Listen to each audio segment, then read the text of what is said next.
Daiane pergunta: ouvi dizer que 2027 está chegando. O que acontecerá em 2027? Vocês podem falar? Então, de acordo com as nossas pesquisas, agora 2024 é um ano que está entrando numa fase de transição, né? A gente entrou na fase de ondas moduladoras mais negativas e a gente teve um encaixe aí da anomalia. O que isso faz, né? Isso faz com que o nosso planeta, o sistema Terra, ele sofra alterações mais bruscas aí na questão climática, tem uma movimentação maior. Então a gente vai ter, né, mais terremotos, mais cataclismas, né? A gente está tendo uma alteração na magnetosfera, a gente está tendo as ondas moduladoras alterando essa questão da parte de plasma, como é que chama aquilo? Rede magnética, não, como é que a gente chama? A malha. Malha eletromagnética. Então, o que acontece? Com isso tudo acontecendo, gente, começa a se ter alguns colapsos acontecendo em algumas partes do planeta, que estão aí previstas a partir do momento que aconteceu aí aquelas auroras boreais aparecendo pelo mundo todo. Aquilo foi um sinal para a gente que aí, mais ou menos entre 2025 e 2027 vão ser uma fase um pouco mais turbulenta. Por que eu posso dizer isso? Porque 2028 é uma data que é marcada para nós como sendo a data da reconstrução. Então, se você tem uma data no calendário que é da reconstrução, significa que antes dela teve uma data de destruição, né? Então, de 2025 a 2027 vai ser uma fase um pouco turbulenta aí, que muita coisa vai ser destruída, mas que em 2028 a gente começa a reconstrução aí do nosso sistema. E é importante também salientar que existe uma agenda para os dimensionais até 2028 e uma agenda do governo oculto que seria até 2030, mas eles estão antecipando essa agenda deles, justamente para causar um problema e uma confusão maior no sistema de controle deles na população. Então, essa agenda, ela está sendo antecipada e nós, dimensionais em compromisso, também temos que antecipar e acelerar a nossa agenda, porque as coisas já estão acontecendo, né? Não só nesse sentido que o Otávio explicou, de forma cíclica, da Terra, das ondas moduladoras, as anomalias que estão aí ocorrendo, mas as ações do GO também que vão estar, porque eles sabem o que está acontecendo dentro de um certo grau, né? Eles conseguem prever algumas coisas, inclusive a chegada de Nibiru, esse astro que também vai passar causando uma certa anomalia, algumas situações.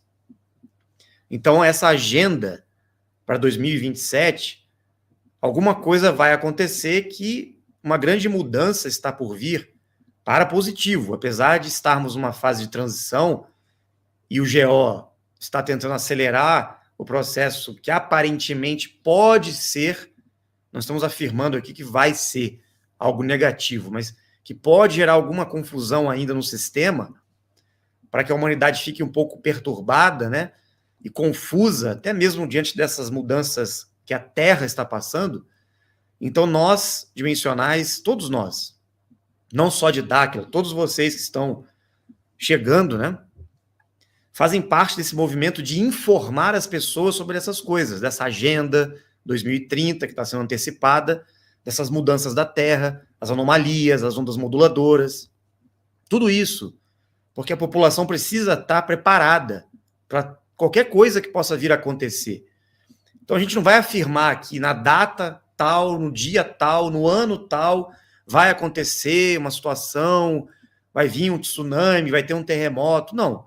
São probabilidades, tudo pode acontecer nesse ciclo que estamos passando, nesse momento de transição, adentrando na onda moduladora negativa, com essa anomalia do Atlântico Sul que está encaixada sobre a América do Sul, sobre o Brasil principalmente. Então muitas coisas estão acontecendo. Lembrando que nós temos que realizar os exercícios, os treinamentos, cuidar da nossa vida, nosso emocional, para que a gente acompanhe essa transição, a nossa frequência pessoal precisa também acelerar junto com a entrada da onda moduladora negativa. Temos que estar em sincronicidade com ela. E com a frequência de ressonância Schumann também, que está tendo seus picos aí nesses momentos, né? Então, tudo isso é muito importante, né, para a gente equalizar a frequência. Do ponto de vista do que o Rafael falou aqui sobre o GO, né, da agenda deles, tem uma dedução muito lógica que a gente pode fazer e óbvia, que é, se 2030, né, o objetivo está sendo adiantado, que tem a ver com a implantação total aí da nova ordem mundial, então para você ter uma nova ordem mundial, né, para ter uma ordem, você tem que ter antes a queda da ordem antiga e a desordem, né? Porque senão não tem uma ordem. Se tiver tudo ordenadinho, certinho, não vai ter uma nova ordem. Então, para ter uma nova ordem mundial, vai ter a queda da ordem antiga e a desordem. Então, a gente olha como é que a sociedade já está sendo, de maneira proposital, desestruturada, né? Financeiramente, na parte psicológica, na parte de princípios, na parte da fragmentação da personalidade das pessoas. Tudo isso está sendo construído. Então é difícil a gente prever datas também para tudo, porque tem muitas coisas que serão provocadas também pelo sistema, né? E a gente não tem as datas da agenda deles, de quando é que eles vão decidir fazer tal coisa, fazer tal coisa. Mas o fato é que antes da instauração de uma ordem mundial nova, tem que ter o caos e a desordem, senão não se instala. Essa é a lógica deles, né? É claro que essa não é a nossa agenda. A nossa agenda é que a gente consiga criar uma nova ordem, né, de uma outra maneira, simplesmente mudando a frequência do que está acontecendo para melhor, sem precisarmos entrar no caos.